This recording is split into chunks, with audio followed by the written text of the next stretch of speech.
पर लोगों ने देखा क्या, 4 धर्म तो 4 वर्ण ही देखे, और लोग स्त्रियों के साथ कैसा सम्मान करना चाहिए, तो उन्होंने ढोल पशु नारी यहाँ पे सुना, ये सब है तारण के अधिकारी, ये सब उन्होंने कहे थे मनुस्मृति में, पर उन्होंने उस किसी संदर्भ में कहे थे। आप उसे हर चीज में लेने लग जाते हो, समझे?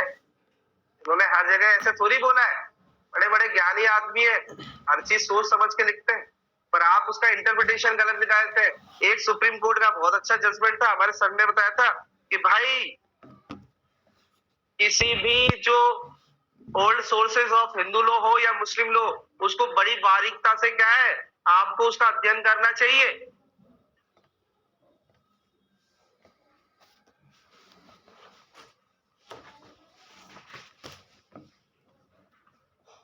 और सुना है, ओम नमः शिवाय करते रहते हो, उच्चारण सही नहीं किया, सही किया तो शिव जी प्रश्न होंगे, और उच्चारण सही नहीं किया तो राक्षस को प्रश्न होंगे। अब देख लो, उच्चारण करने में हालत खराब हो जा रही है।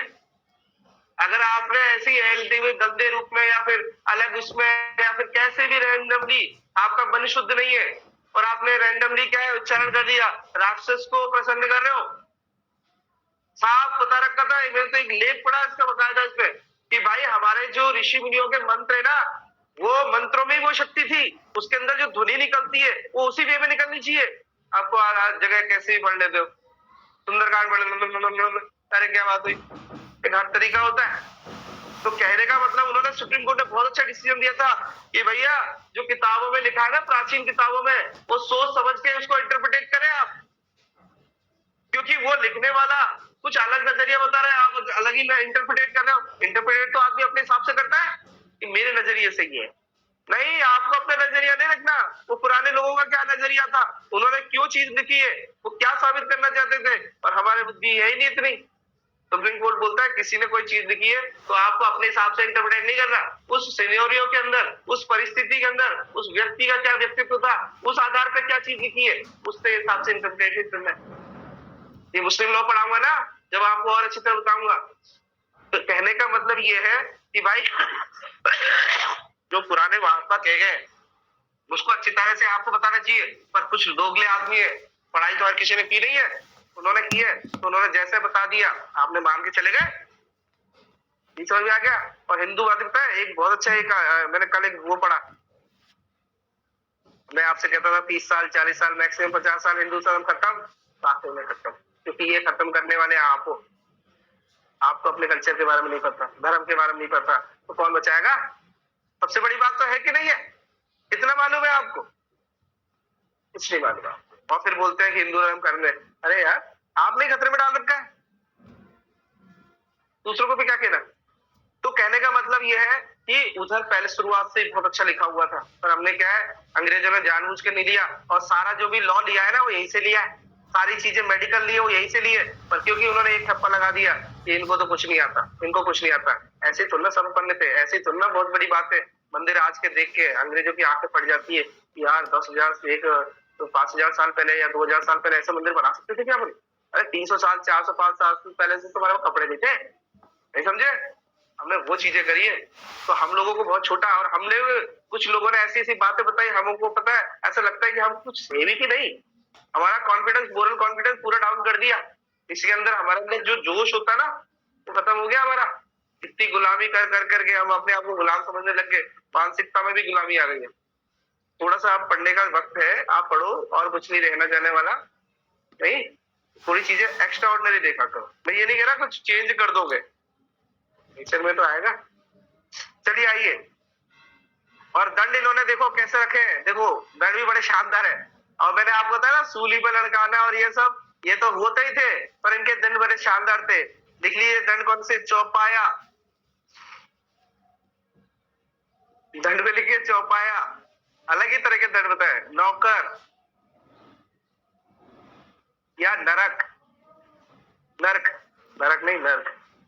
ये कहते थे अगर आपने किसी से ब्याज दिया और ब्याज का संदाय नहीं किया, आपका कर्तव्य था आपको लौटाना, आपने नहीं लौटाया तो अगले जन्म में आप क्या बनोगे, उसके 4 पहले वाले जानवर जो आपको ढोएगा, खेती करवाएगा, क्योंकि कहीं नहीं इस जन्म में नहीं तो अगले जन्म में देखो वो कैसे है, उन्होंने धर्म को भी रख लिया, क्योंकि हमारा धर्म क्या है, हिंदू लोग मैंने पढ़ा था, हिंदू कौन है, जो पुनर्जन्म में विश्वास करता है। और धर्म भी बता दिया कि आप क्या बनोगे, 4 पैरों वाले बनोगे, ठीक है, नौकर बनोगे, सेवा करते रहोगे। तो इसीलिए एक बहुत बड़ी बात है, कुछ भी करो पर किसी से कर्जा मत लो। बहुत हमारे हिंदू कॉन्सेप्ट में बहुत बड़ी बात है। मुस्लिम में तो कर्जा लेना ही अलाउ नहीं है। नहीं, कर्जा तो ले सकते हैं पर उसका क्या है, ब्याज नहीं लेते हैं, उनके अंदर हराम है। आप अगर असली मुस्लिम से पूछोगे तो ब्याज का पैसा नहीं आता है कभी भी। अच्छा, कट्टर मुसलमान होगा तो, पर आजकल तो सारे स्विस बैंक को क्यों उन्होंने उनको अलग कर रखा है। स्विट्जर जो लैंड है ना, स्विस बैंक है, वहां पर अलग ही मुस्लिम रहते हैं, ठीक है। तो वहां पर स्विस बैंक को क्या है, वो क्या है, ब्याज लेता है वो, और जहां पर भी ब्लैक मनी सब खा जाता है, स्विस बैंक में ही जाता है। तो इसीलिए जो मुस्लिम कौम है वो 2 भागों में डिवाइड है। उनको अच्छी तरह इजराइल को अच्छी तरह नहीं मानती है, वो अच्छा नहीं मानती है, ठीक है मुसलमान ही, पर वो अच्छे मुसलमान नहीं मानती उनको। तो कहने का मतलब है वो ब्याज भी लेते हैं, कर्ज तो लेते हैं, कर्ज तो सभी देते हैं, शुरुआत में कर देते हैं। तो हमें भी क्या है, किसी का कर्जा रखना नहीं चाहिए, नहीं समझे, चुकाना चाहिए, नहीं तो अगले जन्म में या फिर चौपाया बनोगे या नौकर बनोगे। इस तरह से हमारे अंदर भय पैदा किया और हमने प्याज नहीं खाया, समझो। उन्होंने, इनको मालूम था मैं इनको अगर 10 कोड़े मार के अगर अलग कर दूंगा तो आदमी तो फिर ले लेगा। इसके अंदर डर हमारे धर्म की सबसे बड़ी खासियत भी है और नुकसान भी कह सकते हो। हमारे नहीं, किसी भी धर्म की खासियत है कि डर का माहौल बनाया है। एक आजकल मीम आता है, डर का माहौल है, पतियों के अंदर डर का माहौल है। तो डर का माहौल बनाना जरूरी था। मुसलमानों में भी, मुस्लिम धर्म कैसे चल रहा है, डर के माहौल है, अल्लाह माफ नहीं करेगा, कायनात के दिन अल्लाह है ना ऐसी सजा देगा जिसके कोई आदमी। मैंने तो अफसाना से पूछा कि मरने के बाद में हमारे तो स्वर्ग जाते हैं, तुम्हारे कहाँ जाते हैं, बोला सर कहीं नहीं जाते। मैंने बोला ऐसे कैसे, बोला सर जमीन में रहते हैं। मैंने कहीं तो जाते होंगे। बोला सर जिस दिन कायनात आएगी ना, कायनात मतलब भगवान बहुत रुष्ट हो जाएगा, और बहुत रुष्ट हो जाएगा मतलब तुम्हारे पाप इतने बढ़ जाएंगे कि जमीन खाली बढ़ जाएगी। तो वहां पर कायनात आएगी, कायनात में सब चीज नष्ट हो जाएगी, तब तुम्हारा हिसाब होगा, किसको जन्नत भेजना और किसको। कायनात के टाइम पे हिसाब होगा, चल तू जन्नत जा, तू इधर ही सड़ता रहे। तो जब तक आदमी मरने के बाद में, हमारे 2 रास्ते हैं, स्वर्ग या नरक, तुरंत उनके नहीं है, जमीन में ही पड़ा है। जब तक आज से 1000 साल 10,000 साल पहले भी कोई मर गया होगा तो वो अभी भी जमीन के अंदर रह गया है। इसलिए बहुत बड़ी कहावत है। नीलू तो लेफ्ट ही हो गई, बोला कि यार सर आज तो लेक्चर बाजी करने लग गई। हमारे एक कहावत है, बेटा कहीं पे भी रास्ते में जाओ ना तो हर जगह थूकना नहीं चाहिए। हर जगह आपको जो भी आप ये टॉयलेट वॉयलेट कर देते हो या गंदा पानी नहीं फेंकना चाहिए, क्योंकि एक बहुत अच्छे आदमी ने कहा है कि हम सब कब्र पे रह रहे हैं। आपको क्या मालूम नीचे, आपकी जमीन के नीचे आप माने कौन आदमी से प्राणी मरा, क्योंकि मरते थे वो, फिर पेड़ पौधे निकलते, फिर फॉसिल बनते थे, ये सब कब्र का है हर जगह, नहीं समझे। तो कोई ना कोई आदमी अभी भी जमीन में, कोई ना कोई जानवर अभी भी जमीन में, उसकी आत्मा हो सकती है। इसीलिए मुस्लिम कॉन्सेप्ट यही है कि वो आज भी जमीन में है। आपको हर जगह अपना ये गंदापन नहीं कर देना चाहिए। एक तरीका होता है, मैं तो मुस्लिम लोगों के कॉन्सेप्ट से इतना प्रभावित हूं जिसकी कोई हद नहीं है। हमारे भी थे, हमारे सारे संस्कार खत्म हो गए। मुस्लिम लोगों के देखो, मूछ तक नहीं रखते वो, ताकि पानी पिएंगे तो मूछ का बाल टच होगा, और मूल का बाल टच पानी में होगा तो सारे कीटाणु उसके अंदर जाएंगे और फिर कॉन्सेप्ट वो हम बीमार कर देंगे। इतना उस जमाने में लिख दिया गया, और हमारे तो उससे भी ज्यादा लिखा था, और हमारे किसी ने नहीं मारा, हमने किसी ने नहीं मारा। तो वो डर व्याप्त करने के लिए ये सब रखा था कि ऐसे तो कोई जाएगा नहीं मंदिरों में, वो एक थोड़ा सा डरा दो, बच्चे को डरा दो, बेटा मत करो, मेरी बच्ची को डराता हुआ है तो बेचारी डर जाती है। ये समझ में आ गया। तो धर्म हमारा केवल क्या है, डराने के लिए भी था, पर ये बातें बताने के लिए भी था कि भैया आचार सही तरह रखो, व्यवहार अच्छी तरह रखो, नहीं तो नरक या ये जाओगे आप। समझ आ गया। और तीसरे लेकिन नारद स्मृति, नारद इसमें श्रीमन नारायण नारद वाले नारद नहीं, दूसरे ऋषि नारद थे, ठीक है, उनकी भी एक स्मृति है। उन्होंने क्या है, ये जो ऊपर की जो दोनों स्मृतियां है ना, मनुस्मृति, याज्ञवल्क्य स्मृति, दोनों को मिक्सअप करके एक स्मृति लिखी है। ठीक है, ऊपर वाली दोनों स्मृतियों के अंश मिले हैं। विवाह विच्छेद का पहली बार वर्णन किया। शादी टूटती नहीं थी, औरत की लाश ही निकलती थी। एक कहावत आपने सुना है बेटा, डोली जा रही है, अर्थी निकलनी आनी चाहिए। तो विवाह विच्छेद का तो कोई कॉन्सेप्ट है ही नहीं हमारे कॉन्सेप्ट हिंदू लॉ के अंदर। तो पहली बार उन्होंने विवाह विच्छेद का कॉन्सेप्ट रखा था उस जमाने में। किन आधारों पर पत्नी छोड़ सकती है? पति तो कभी छोड़ देगा, पति तो आज भी कहीं को छोड़ देता है। मैंने आपको सुबह क्लास में दादाजी का बता दिया था, पति को तो हमेशा राइट मिले ही थे, और विवाह विच्छेद का राइट किसको मिला? पहली बार स्त्री को मिला था, वो भी सर्टेन सिचुएशन में। तो और दूसरा, स्त्री धन का पहली बार स्त्रियों को केवल वस्तु के अलावा कुछ नहीं समझते थे, समझ रहे ना? भोग विलास की वस्तु। तो पहली बार उनको सम्मान पूर्वक एक स्त्री धन देना भी स्वीकार किया गया था। तो पहली बार नारद स्मृति में किया गया था। तो महिलाओं को भी क्या है, अपनी बेटी है तो उनको भी कुछ उपहार देना चाहिए, उससे पहले केवल ऐसी। आगे बात समझ में? तो स्त्री धन का पहली बार कॉन्सेप्ट जो दिया था वो नारद स्मृति में दिया। मुझे खुशी हंसी आती है जब महिलाएं बोलती आदमियों ने करा क्या है हमारे साथ में। आप आज जो आप लिख रहे हो ना, ये किसी एक दो औरत बता दो आप, आदमियों के माध्यम से ही है कि राइट दिया आपको। और आजकल की औरतें कहती है कि आदमी तो खराब है, कह देती ना फट से। बहुत बहुत आपके लिए प्रयास किया है। आइए स्मृति विकास तीसरा लिखिए, टीका टिप्पणी। थोड़ा समझ आए, धर्मशास्त्र, धर्मसूत्र ये सब देख लेना बेटा, और कुछ इतना डीपली नहीं आएगा। ये कौन से किसके अंतर्गत आती है? याज्ञवल्क्य स्मृति पुराना कॉन्सेप्ट है या आधुनिक है? ऐसे कुछ थोड़े बहुत क्वेश्चन पूछेंगे, इसमें से ज्यादा नहीं आएगा। टीका टिप्पणी, इसको कमेंट्री बोलते हैं। ठीक है, तो लिखिए टीका क्या होती है? टीका होती है विषय अनुसार, लिखो विषयवर, एक विषय के ऊपर पूरा टिप्पणी वो कर देना, लिख देना विषयवर। टीका होती है विषयवर और टिप्पणी होती है बिंदुवर। अब क्या विषयवर क्या बिंदुवर? विषय बहुत बड़ा हो सकता है, जैसे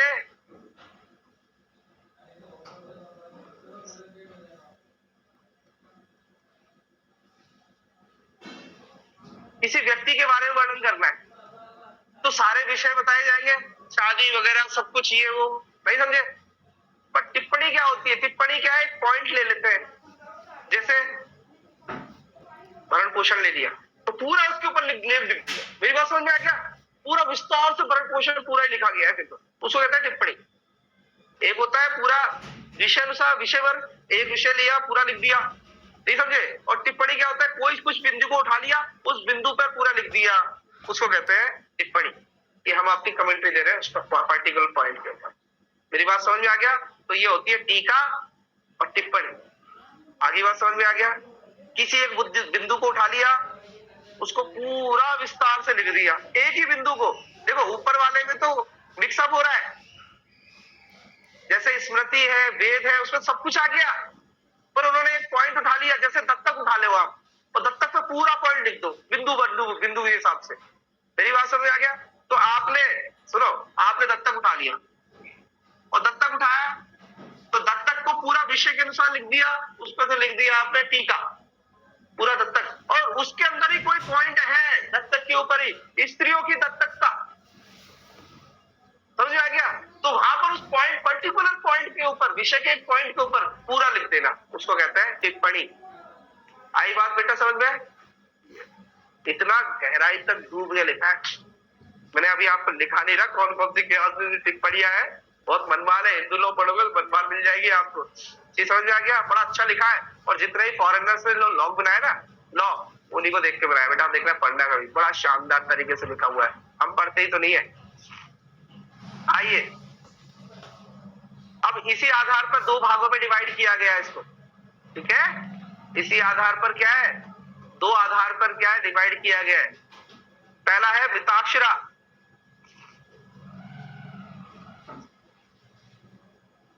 और दूसरा है दायभाग। मिताक्षरा, दायभाग।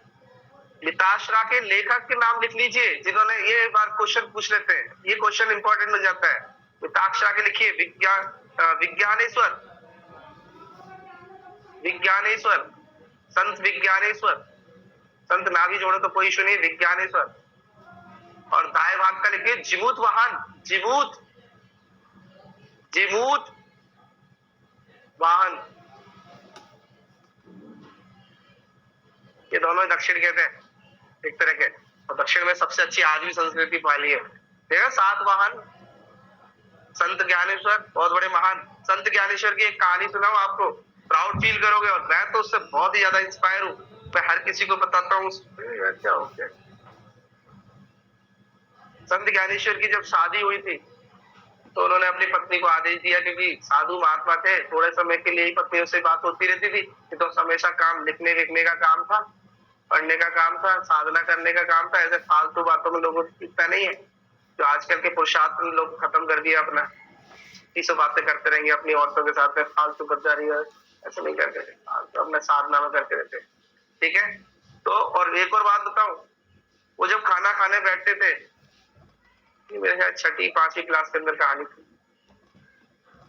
जब खाना खाने बैठते थे तो उन्होंने अपनी पत्नी को सख्त आदेश दिया था कि मेरे खाने के साथ में एक कटोरी में पानी और एक सुई रख देना। ठीक है, पत्नी तो आज्ञाकारी है तो मान ली, साधु आदमी है, कुछ करेगा शायद, यज्ञ करेगा या कुछ करता होगा, कोई विधि होगी खाना खाने के टाइम पे, हमें क्या मालूम, हम तो पड़े। सेवा करती रहती, डेली रखती थी, पूरी जिंदगी निकल गई, पूरी जिंदगी निकल गई। एक दिन क्या है, वो जब मृत्यु शैया पे थे तो उन्होंने अपनी पत्नी ने, उनसे रहा नहीं गया, पत्नी ने बोले आप ये तो बता दीजिए, आप खाना खाते वक्त एक कटोरी और एक सुई क्यों रखते थे? तो उन्होंने बड़े सहन भाव से जवाब दिया कि मैं इसलिए रखता था कि कोई चावल का दाना गिर जाए, क्योंकि चावल थे पहले, रोटी वोटी तो आप मुबारक हो, बहुत अच्छा खा रहे हो, पहले नहीं था, खड़ा चावल, मोटा चावल, चावल उबाल के खाते थे। तो वो चावल अगर गिर जाए तो उसको सुई से उठाना, उसको पानी में डुबकी लगाना और फिर खाना। और देखो पूरी जिंदगी भर औरत यही सोचती रही कि ये क्यों रख रखा है, ना उनका एक चावल गिरा और ना ही वेस्ट हुआ। इतनी महानता है, आप सफर में जाते हो, क्या वेस्ट करते हो आप, पूछो तो। देखो इतनी महान आदमी ऐसी थोड़ी, मैंने क्या कहा था, आपका आचरण, आपका कंडक्ट ऐसा होना चाहिए। आप बड़ी शेखी मत मारो कि यार मैं इसलिए खाता हूँ, ये बढ़ाने की कोशिश करता हूँ। मैं कल एक दोस्त से मिला, मेरी दोस्त की शादी पे, किरण से मिलाया था आपको, किरण की बहन की शादी थी, तो मेरा एक दोस्त आया, मैंने बोला यार तू सलाद खा रहा है? बोला हाँ यार ये स्वास्थ्य के लिए अच्छा होता है यार। मैंने बहुत अच्छा है यार, दोपहर में तो सलाद खा रहा है। मैंने यार ग्रेट, प्लेट भर रखी है तूने। फिर मैं थोड़ी देर बाद, मैंने यार वो यार बढ़िया लगता है यार, वो अच्छा है, सलाद खा रहा है यार, हम तो यार माल खा लिया है, वो सलाद खा रहा है। बोले तुम्हें पता नहीं, वो 2-3 बार खा चुका है।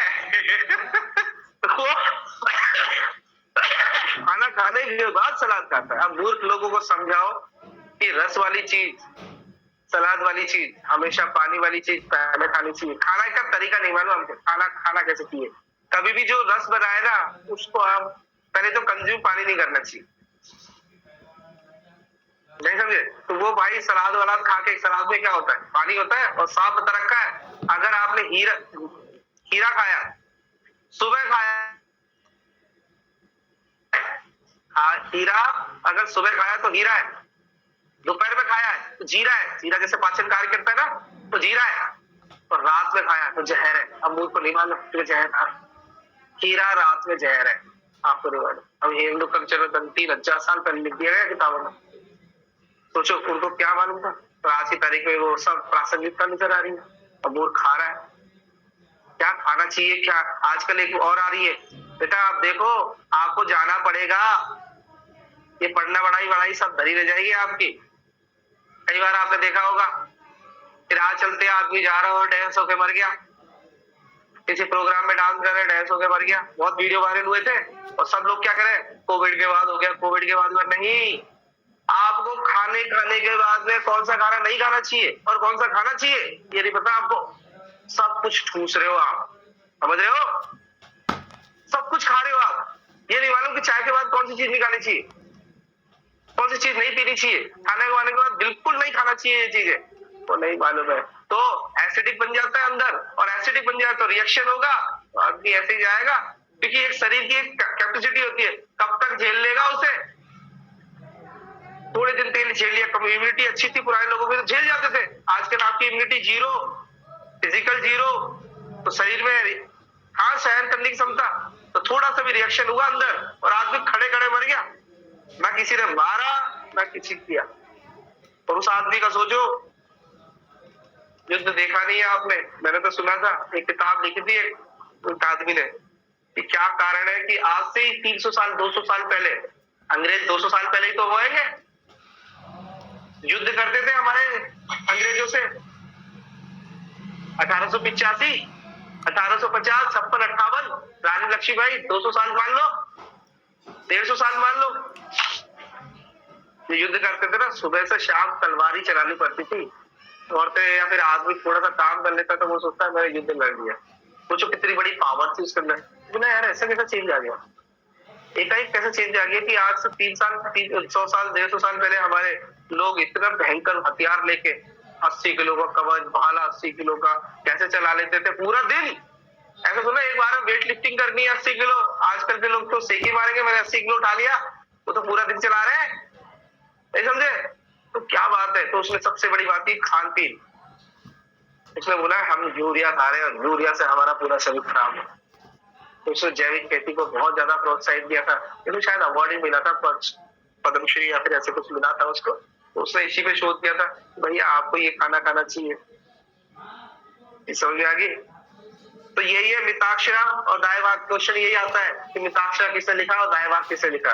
ठीक है, आइए एक होती है विचारधारा, एक लिख लीजिए क्वेश्चन, विचारधारा क्या होती है, ये मुस्लिम कॉन्सेप्ट में ही पढ़ेंगे। विचारधारा, विचारधारा थी जब किसी मत पर कई विवेकताओं का एक ही विचार हो, उसे कहते हैं विचारधारा।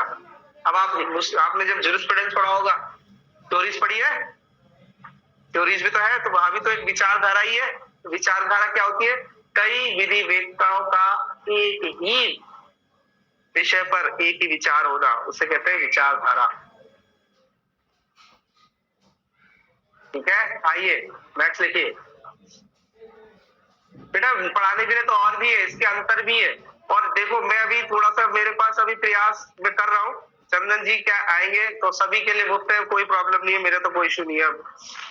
चंदन जी आएंगे या कोई आएगा, चंदन जी को मैं नोट्स कराने के लिए दे दूंगा, सब चंदन जी को बता देना किसको जेरोक्स करानी है, मेरे पास नोट्स मिल चुके हैं कॉलेज टाइम के। ठीक है, और वो नोट्स मैंने थोड़े संशोधन किए थे कोचिंग टाइम से, तो दोनों का कंपैरिजन करके मैंने नोट्स बनाए, तो आप ले लेना नोट्स, नहीं समझे तो वो आपकी थोड़ी मदद हो जाएगी। ठीक है, इंग्लिश में नहीं हो पाएगी, हिंदी में हो जाएगी। तो ये बता देना चंदन जी को किस किस को लेना है, जो भी पैसा होगा चंदन जी को पहले पे करना, तभी भेजेंगे वो, तभी जेरोक्स कराएंगे। ठीक है, तो आपको बता देंगे। ठीक है, नेक्स्ट रूढ़ी और, क्योंकि इसका अंतर पूछ लेते कई बार, मिताक्षरा और दायभाग में क्या अंतर है। ठीक है, तो वो नोट्स पे देख लेना आप। ठीक है, आइए चौथा लिखिए रूढ़ी प्रथा। और मैंने इसके बारे में पहले लिखा चुका हूँ, 3 तरह की होती है, पारिवारिक, सामुदायिक और जातीय रूढ़ी। ठीक है, 3 तरह की रूढ़ियां बताई थी, और सब में से स्ट्रॉन्ग कौन सी है, पारिवारिक बताई थी। बस एक क्वेश्चन लिख लीजिए, स्टार बना के लिख लीजिए।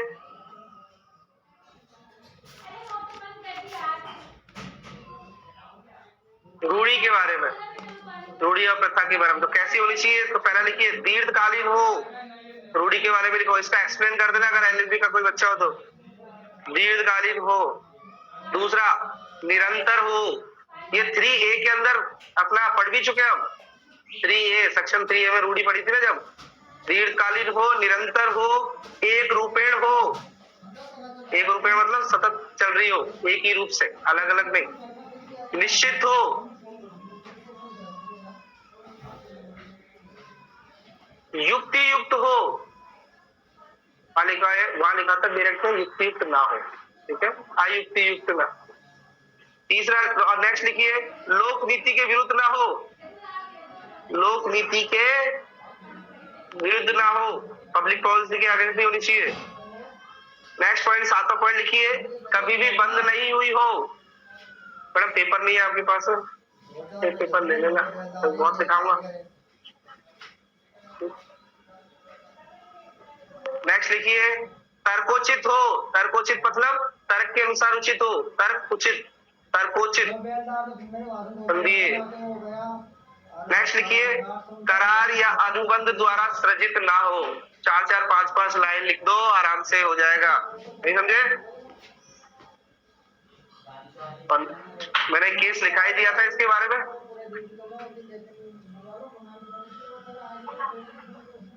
करार या अनुबंध द्वारा सृजित ना हो। आप ऐसा नहीं कि कोई कॉन्टेक्ट बना ले और एक आप मिलके कोई रूढ़ी बना लो। अरे क्या हो रहा है? चलिए आइए अब दूसरे वाला देखिए। ये तो प्राचीन स्रोत थे, दूसरा लिखिए आधुनिक स्रोत। उसके अंदर सबसे पहले लिखिए विधि विधान। और विधि विधान लेजिस्लेचर आप जानते ही है, दो तरह के होते हैं विधि विधान। ऐसा लग रहा है एलएलबी पहुंच गया। विधि विधान, क्योंकि ज्यूरिस्प्रूडेंस पढ़ाता था, ऐसे ही पढ़ाता था मैं। विधि विधान दो प्रकार के होते हैं, एक होती है सर्वोच्च विधि, एक होती है अधीनस्थ विधि। दो प्रकार के होते हैं। सर्वोच्च विधि आप सभी जानते हैं, कॉन्स्टिट्यूशन है, जो विधियों में सबसे सर्वोच्च हो, ठीक है। और अधीनस्थ क्या होती है? जो सबऑर्डिनेट हो, जो उस विषय से रिलेटेड क्या है, सर्वोच्च विधि के अधीनस्थ। आइए दूसरा पॉइंट लिखिए, इसी के अंदर विधि विधान के अंदर आधुनिक स्रोत के अंदर लिखाया था पूर्व निर्णय। पूर्व निर्णय दो प्रकार के होते हैं, एक को कहते हैं रेसो डिसेंडी, एक को कहते हैं ओबिटा डिक्टा। रेसो डिसेंडी का मतलब लिखिए विनिश्चय आधार, विनिश्चय आधार।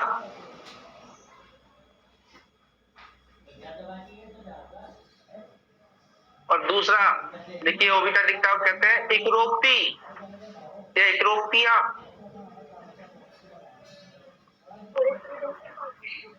मैं क्या कह रहा था तुमसे, यही है ना? क्या होता है विनिश्चय आधार? लिखो थोड़ा सा, विनिश्चय आधार में लिखिए, रेसो डिसेंडिव लिखिए। जो मामला न्यायालय के सामने आया, जो मामला न्यायालय के सामने आया तथा न्यायालय ने विवेचना करने के पश्चात, तथा न्यायालय ने विवेचना करने के पश्चात निर्णय दिया, यह बाध्यकारी है। दोस्तों ने विवेचना करने के पश्चात, विवेचना करने के पश्चात, बहुत दिनों से तो आपकी स्पीड भी कम हो गई होगी लिखने की। विवेचना करने के पश्चात निर्णय दिया, सबसे बड़ी बात लिखा रहा हूं, यह बाध्यकारी है। होते हैं ना सुप्रीम कोर्ट के डिसीजन लेके आता है, ये लेके आता है, ये होता है। पूरे डिसीजन को कोई नहीं लेके जाता, छोटा उसका जो मेनली जो पार्ट होता है ना, उसी को लेके जाते हो आप। इसे कहते हैं रेशो। रेशो को जानते हो? रेशो आप पढ़ा होगा आपने मैथ्स में। और दूसरा है ओबिटा डिक्टा, लिखिए इकरोक्ति, विषय से भिन्न बातें, विषयों से भिन्न बातों के बारे में निर्णय।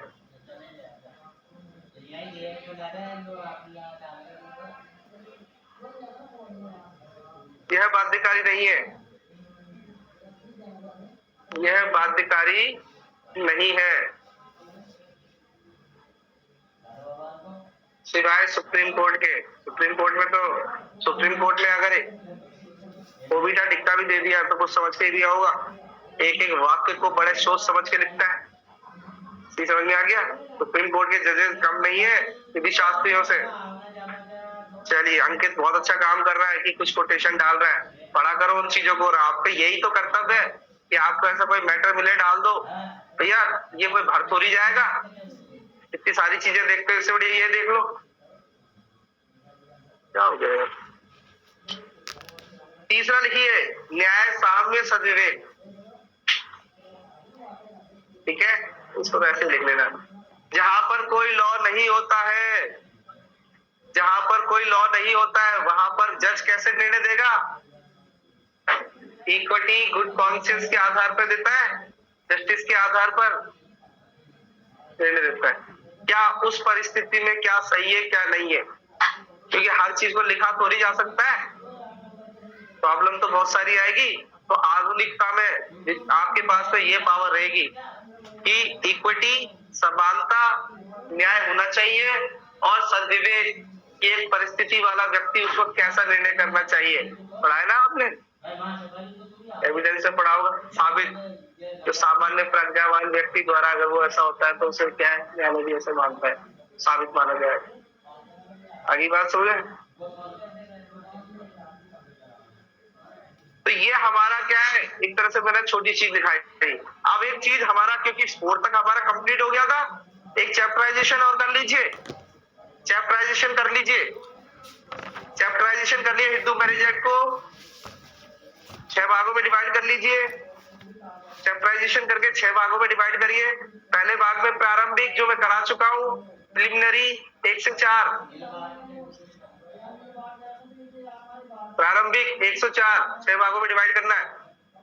दूसरे भाग में है हिंदू विवाह, Hindu marriage 5 to 8।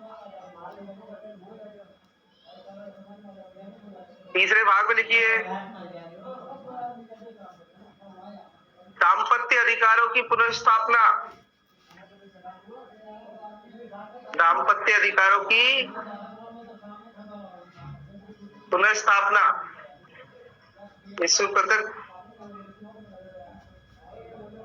Conjugal rights कहते हैं शायद, दाम्पत्य अधिकार होता है। और दूसरा है, ये है सेक्शन 9, और इसी के नीचे लिख लीजिए, इसी तीसरे पॉइंट में लिख लीजिए एक और 9 और 10 वाले लिखिए, जुडिशियल सेपरेशन, न्यायिक पृथक्करण। 9 और 10 है तीसरे में, दाम्पत्य अधिकारों की पुनर्स्थापना, इसको आरसी भी कहते हैं, कॉन्जुगल राइट्स। और दूसरा है जुडिशियल सेपरेशन। चौथे पॉइंट में आइए, चौथे भाग में नलिटी ऑफ मैरिज, विवाह की आकृतता। और मैंने पढ़ा तो शून्य और आकृतता में बहुत अंतर है। नलिटी और वॉइड में अंतर है। जो कुछ प्रारंभ से ही शून्य होते हैं उसको नलिटी कहते हैं, कुछ ऐसे होते हैं शून्य हो जाते हैं। ठीक है, मैं भी आपको ये भी बताऊंगा। नलिटी, विवाह की आकृतता और विवाह विच्छेद, यह है 11 से लेकर 18 तक। 18 से लेकर 18 तक। 5वें में लिखिए अधिकारिता व प्रक्रिया, जुडिक्शन एंड प्रोसीडिंग, प्रक्रिया 19 से लेकर 28 तक। और लास्ट है सेविंग क्लॉज, व्यावृत्तियां या निरसित 29 to 30। तो ये हमारा क्या है, कंप्लीट हो गया, एक घंटे में पूरा कंप्लीट हो गया। चलिए आइए, अब हमारा इंपॉर्टेंट है सेक्शन 5। सेक्शन 5 किससे रिलेटेड है? विवाह से। विवाह है, अभी हमने छोटी मोटी चीजें पढ़ ली थी प्रारंभिक। अब हम देख लेते हैं विवाह कौन कर सकता है, क्या नहीं कर सकता, विवाह में क्या क्या करना होगा, क्या नहीं करना होगा, 5 से लेकर 8 तक का। ठीक है, उससे पहले हम ये तो देख लें कि विवाह कितने प्रकार के होते हैं। तो क्वेश्चन लिखिए टाइप्स ऑफ मैरिज, विवाह के प्रकार। ये सब आपको इसलिए मिल रहा है क्योंकि हमने किया है, लॉ कॉलेज LLM किया है, इसलिए इतना देखने मिल रहा है। विवाह के प्रकार, और बहुत कम लिखा रहा हूं वैसे में। विवाह 2 प्रकार के होते हैं। अब देखो ये क्या है, समाज में कैसे होते हैं। पहला है अनुमोदित, इसको लिख लेना बेटा, अनुमोदित। पहला देखिए अनुमोदित विवाह, और दूसरा लिखिए अनअनुमोदित। अनुमोदित मतलब इसको रेटिफाइड किया गया कि ठीक है भाई बढ़िया है, नहीं सोचे नॉन रेटिफाइड कह सकते हो, या अनअनुमोदित, हम नहीं मानते इस विवाह को। मेरी बात समझ में आ गया? अनुमोदित मतलब सभी मान्य मानते हैं, ठीक है भाई सही है, बढ़िया, ऐसे होना चाहिए अभी। और अनअनुमोदित क्या होता है? जो शुरुआत में तो अमान्य होता है, बाद में उसे मान्य मान लेते हैं। कितनी बड़ी बात है, मेरी बात समझ? शादी कर ली ना, बढ़िया है, ऐसे तो कहते हैं, पहाड़ में जाए सब शादी होगी ना बस। तो जब शुरुआत में हमने शादी करी थी तो वो चीज नहीं अपनाई थी। तो अनअनुमोदित क्या है? शुरुआत में तो अमान्य होते हैं, क्योंकि शादी हो गई है, अब तुम जानो, तुम्हारा काम जाने। नहीं समझे? तो वो क्या है, रावण ने शादी करी थी गंगोत्री से, कैसे करी थी? भगा के ले गया था। उसको भगाने की बहुत गंदी आदत है, सबको भगा ले जाता है। कोई कोई वाली बात नहीं हंसने की।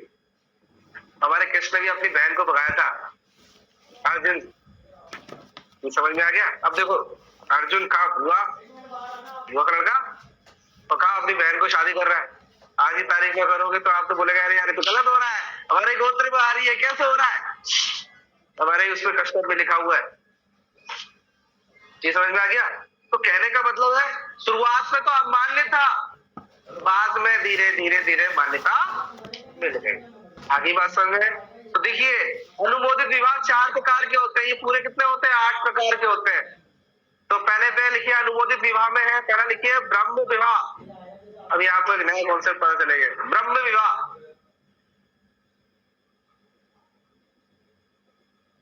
ब्रह्म विवाह होता है, क्या होता है? जिस व्यक्ति, ऐसा व्यक्ति के साथ विवाह जिसको चारों वेदों का ज्ञान हो। तो क्या ऐसे व्यक्ति के साथ विवाह, यहाँ आदमी की वैल्यू थी, औरत की वैल्यू नहीं थी।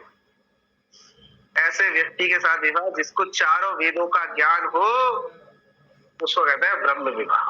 ठीक है? दूसरा विवाह लिखिए प्रजापत विवाह। प्रजापत विवाह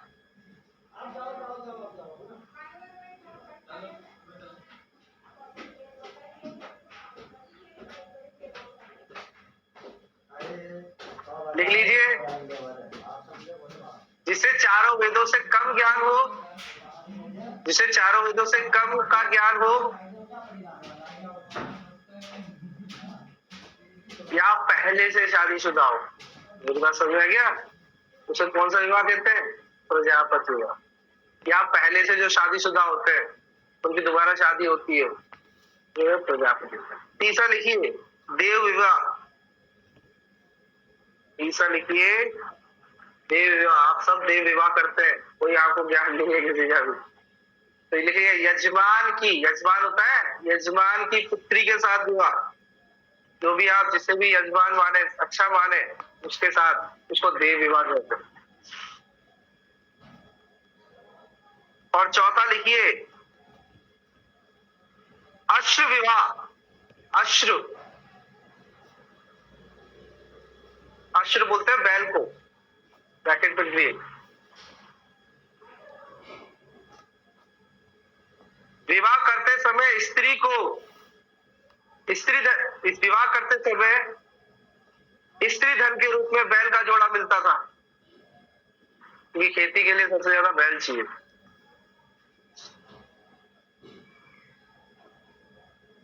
विवाह करते समय स्त्री धन के रूप में बैल का जोड़ा मिलता था, यानी एक उपहार हो गया एक तरह से। इसमें उपहार की आजकल जो आप दान दहेज और ये लेते हैं ना, स्त्री धन, ये सब इसमें आता है। पहले बैल मिलता था, अब तो बैलगाड़ी के साथ साथ में गाड़ी वही हुआ। आप अपने बच्चे को बैल बनाना चाहते हो या सांड? बहुत अच्छा ओशो ने बताया था। बैल को हर कोई कंट्रोल कर लेता है, सांड को हर कोई कंट्रोल नहीं करता। सबसे ज्यादा पावर किसमें? सांड में, बैल में नहीं है। बैल को जैसे चाहे मोड़ देते हैं, जैसे चाहे उसे कभी गाड़ी के आगे जोत दिया, कभी रथ के आगे जोत दिया, कैसे भी जोत देते हैं। और सांड को जोत के बताओ।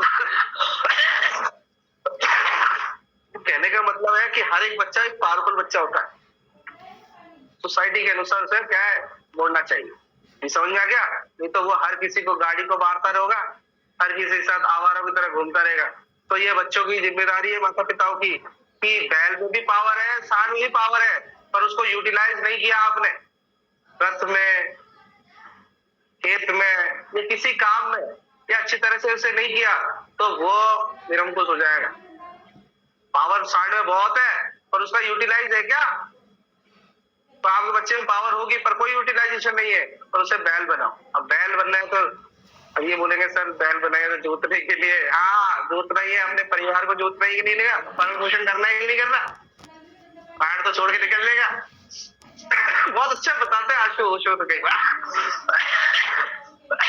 कि शक्ति को कंट्रोल करना चाहिए। तो मैं भी हमेशा कहता हूँ बच्चों के अंदर बहुत सारी शक्ति है, इतनी पावर है नई जनरेशन में, वो बाइक पे निकाल रहे हैं, बाइक के कान ही घुमा रहे हैं वो, और इतनी तेज गाड़ी चला रहे हैं जैसे कोई आदमी, उसको यूटिलाइजेशन करने वाला कोई नहीं है। और नेता सबसे ज्यादा यूटिलाइजेशन करता है, उनको बुला के और दंगे करवाना, उठाईगिरी करवाना। वो जानता है कि इसमें यूथ में पावर है। बुजुर्ग लोग दिखते हैं कभी रैलियों में, नौकरी पेशा वाला दिखता है, यूथ ही दिखता है, तो भाई के घुमाते और दिवाली। चलिए, तो ये 4 प्रकार के कौन से विवाह हो गए, ठीक है, अनुमोदित, जिसको सरकार समाज में अनुमोदन कर रखा है, ठीक है। अब अनुमोदन कौन से विवाह है, देखिए पहला गंधर्व विवाह। गंधर्व विवाह, गुप्त ऋषि से शादी कर लेते ना, इसको कहते हैं गंधर्व विवाह।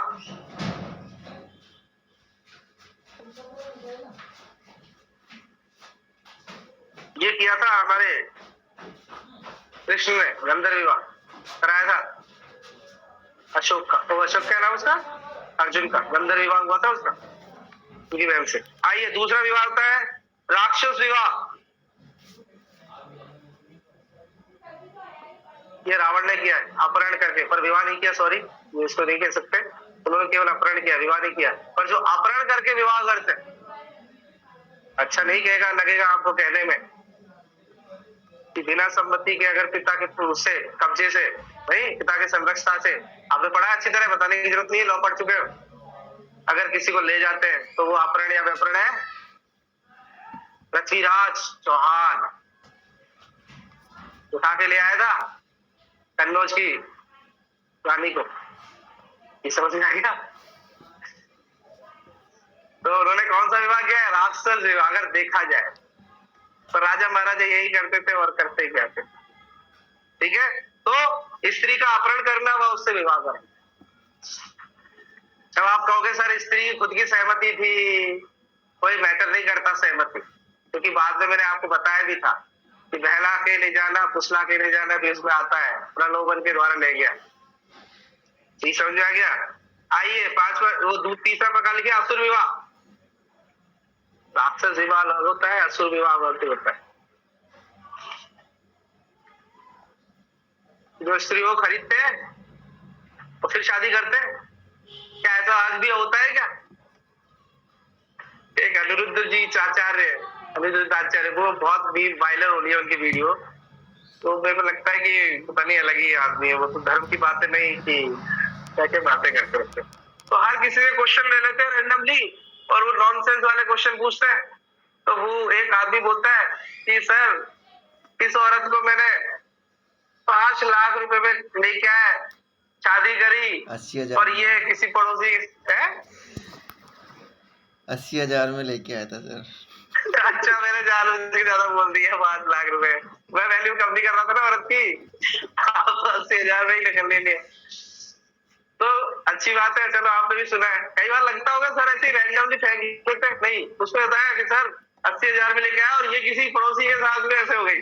तो उन्होंने मजाक में कह दिया कि भाई सस्ती क्यों लाया, महंगे लिया तो 80 लाख 80,000 की लाया तो ऐसे ही होगा। तो शौक हो गया वो, क्या ऐसा होता है क्या? अरे भारत है, यहाँ पर बिहार में आज भी कल्चर है, जिस किसी की शादी नहीं हो रही बिहार से हो जाएगी, ठीक है। वहां से क्या है, आपको रैंडमली कुछ पैसा देना पड़ता है वहां पे उनके घर वालों को, और वो आपसे क्या है ये, तो ये हमारे मान्यता है। आप ये सोचे गलत है, ये हमारे कल्चर का पार्ट है। ऐसा नहीं होना चाहिए, स्त्री को वस्तु नहीं समझना चाहिए, परंतु खरीद फरीद को कर लेते हैं। पुराने जमाने सब कुछ मान्य करते। देखो पहले क्या था, अनुमोदन शुरुआत में अमान्य होते हैं, बाद में वैध ठहरा दिए जाते हैं, और ये शुरुआत से ही वैध होते हैं। अनुमोदन क्या होता है, शुरुआत से ही वैध होते हैं। पर अनुमोदन क्या होता है, शुरुआत में अवैध होते हैं, बाद में वैधता प्राप्त हो जाती है। तो आपको हतोत्साहित होने की कोई बात नहीं है। मेरे फूफा जी ने भी ऐसे शादी करी है। कहने का मतलब ये है कि कई ऐसे गांव में आपको मिल जाएंगी, तो इसमें कोई वो नहीं, आप ढूंढो तो सही, मार्केट में बहुत सारी ऐसी, ठीक है, हम लोग देखते नहीं है। तो ये विवाह भी है। और लास्ट देखिए पिशाच विवाह। पिशाच विवाह,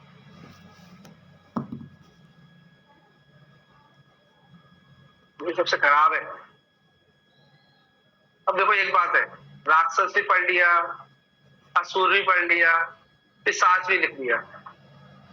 तीनों में कुछ ना कुछ तो अंतर होगा, तभी तो उन्होंने ऐसे लिखा है नहीं कि राक्षस कौन होता है, असुर कौन होता है और पिशाच होता है। पिशाच मतलब खून पीने वाला, समझे ना। स्त्री के साथ बलात्कार के पश्चात विवाह करने वाले व्यक्ति तो ये शादी करते हैं उनको कहते हैं पिशाच। किसी महिला के साथ में दुराचारिता किया आपने और फिर उसी से शादी कर ली तो उसको क्या कहते हैं, पिशाच। पिशाच होते हैं ना, रात को जगना, चमगादड़, खून चूस लेना, चूसने वाले होते हैं पिशाच।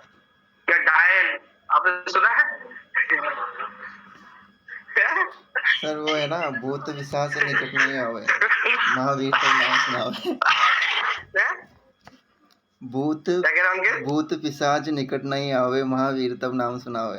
अरे क्या बात है, सही बात है। आशा तो बोलिए सर, हिंदू लोग को आपने हॉरर मूवी बना दिया।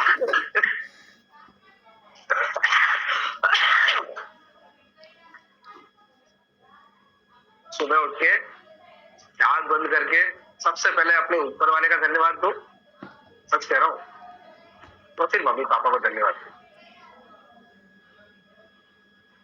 क्यों दो? Thank you Ayushi. क्यों दो?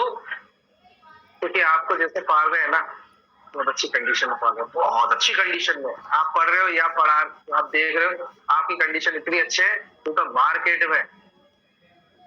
मेरा एक दोस्त था, मैं रैंडमली क्या है, अभी इससे पहले एक और प्रोग्राम हुआ था, इस प्रोग्राम से पहले बार काउंसिल का, तो मैं गया था उसी प्रोग्राम में। थोड़े दिन पहले की बात है, सर्दी में ही हुआ था ये, शायद नवंबर दिसंबर में हुआ था, जनवरी फरवरी में हुआ, शायद पता नहीं कब हुआ था।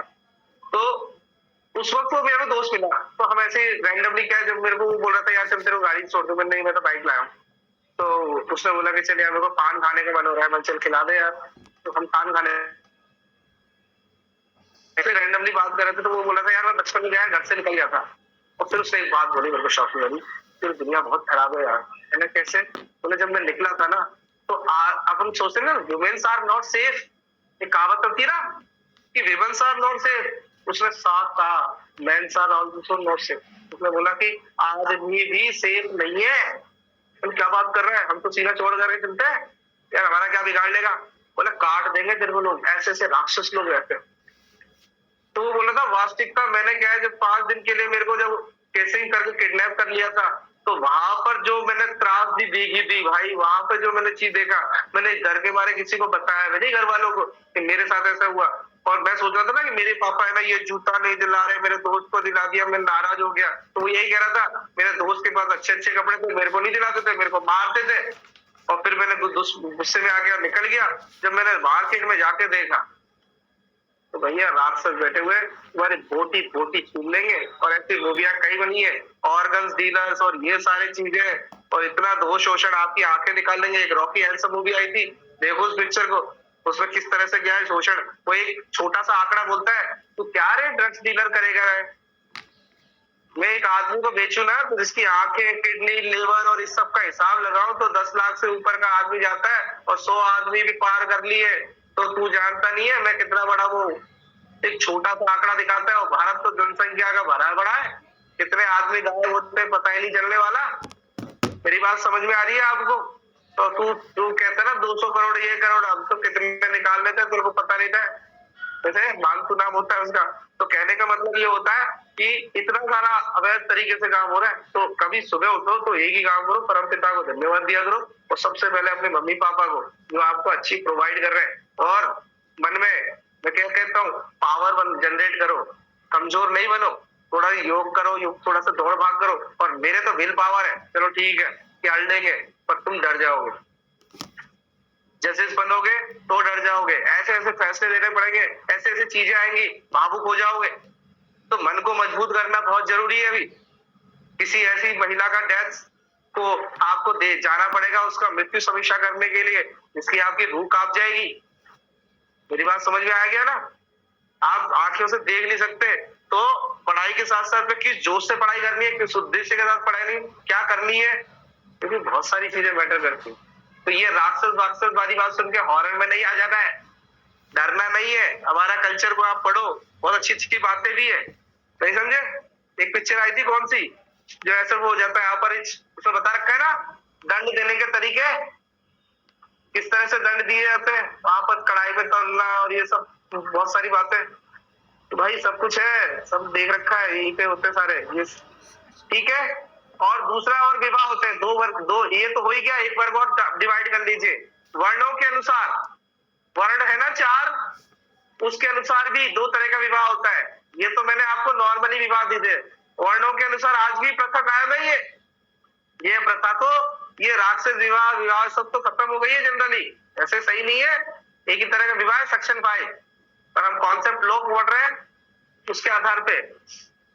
एक होता है अनुलोम विवाह, एक होता है प्रतिलोम विवाह। अनुलोम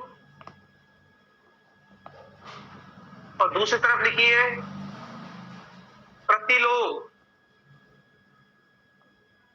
अगेंस्ट और होता है ना जैसे प्रतिलोम। देखो क्या होता है, लिख लो थोड़ा सा, अनुलोम में लिख लीजिए, उच्च वर्ग का पुरुष निम्न वर्ग की स्त्री से विवाह, उच्च वर्ग का पुरुष मतलब सीनियर कैटेगरी, सीनियर कैटेगरी मतलब अपर कास्ट का आदमी निम्न कास्ट की महिला से विवाह करता है, उसको कौन सा विवाह कहते हैं? वैसे देखो, इसीलिए कहते हैं कर सकता है, क्या कह रहा है? कर सकता है। और एक और पैरा इसी के नीचे लिख दो, ऐसा विवाह वैध है। यदि अपर कास्ट के लोग लोअर कास्ट की स्त्री के साथ में विवाह कर सकते हैं, पर दूसरी तरफ लिखिए प्रतिलोम विवाह, अपर कास्ट की स्त्री लोअर कास्ट के यानी निम्न वर्ग के लड़कों के साथ विवाह को क्या कहते हैं? प्रतिलोम। अपर कास्ट की लड़की का निम्न यानी लोअर कास्ट के लड़के के साथ मध्य विवाह को प्रतिलोम विवाह कहते हैं, और ये विवाह मान्य नहीं, जो मान्य था ये मान्य नहीं, ये हमारा ओल्ड कॉन्सेप्ट ऑफ लाइफ, ठीक है।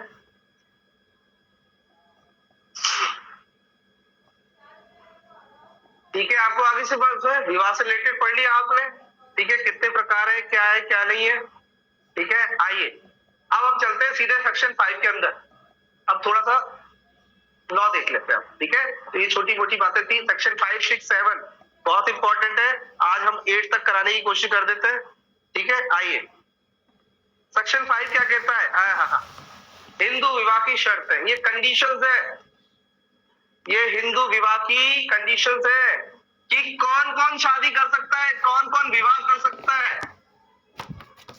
अरे उससे पहले एक चीज और लिख लो, अरे भैया याद आ गई, उससे पहले ये लिख लो,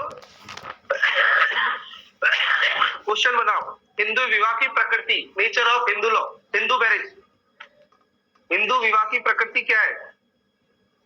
नेचर भी तो होगा,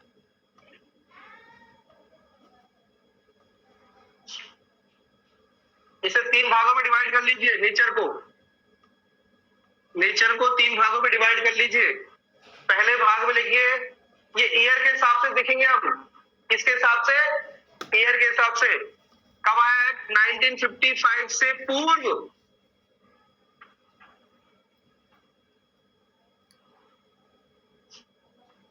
और इसी के नीचे लिखेंगे पूर्ण अनुष्ठानात्मक होली सेरेमनी, पूर्ण अनुष्ठानात्मक था। फिर लिखिए 1955 से लेकर 1976 तक के विवाह क्या थे? ये है, आप लिखिए इस पे अर्ध अनुष्ठानात्मक,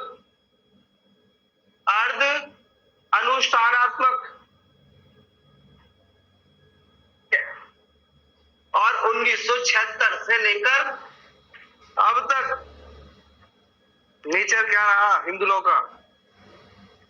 अर्ध अनुष्ठानात्मक। अब लास्ट वाले में लिखिए अर्ध संविदात्मक,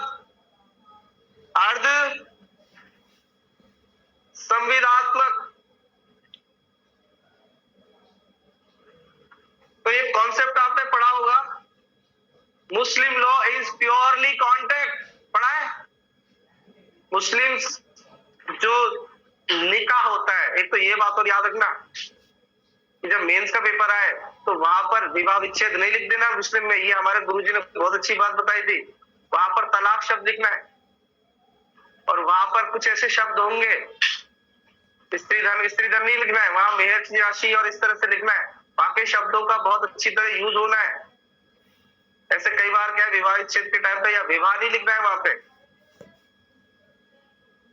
ठीक समझ में आ गया?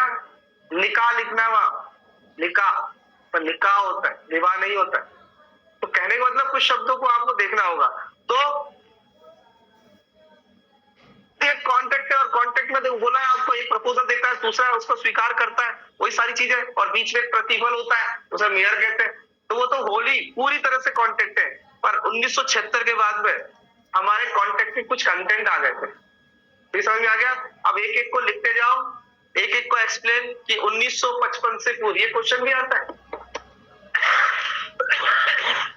लिखो 1955 से पूर्व, तो 3 पॉइंट लिख लीजिए। 1955 की पूर्व हमारी क्या स्थिति थी?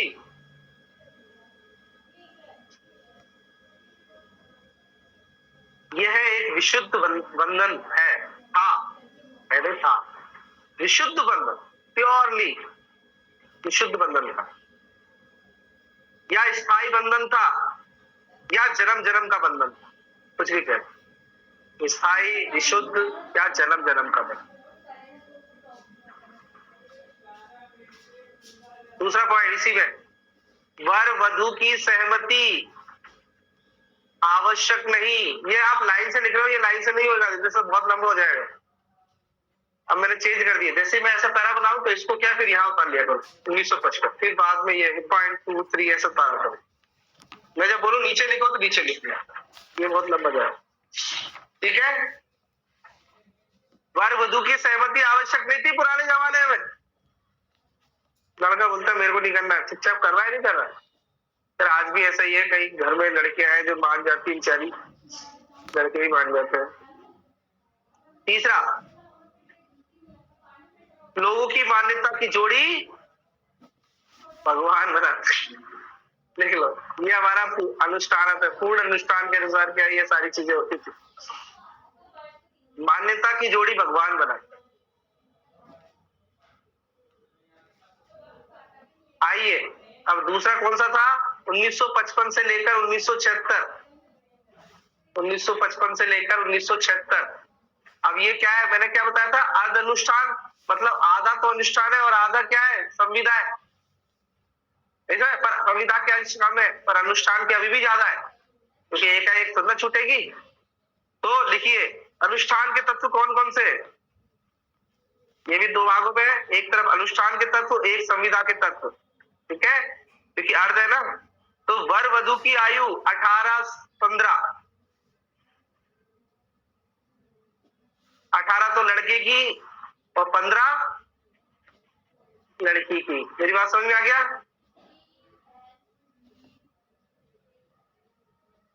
दूसरा लिखिए, रीति रिवाज आवश्यक तत्व, रीति रिवाज आवश्यक तत्व। भाई सेरेमनीज को नहीं छोड़ा आदमी ने, वो तो इम्पोर्टेंट।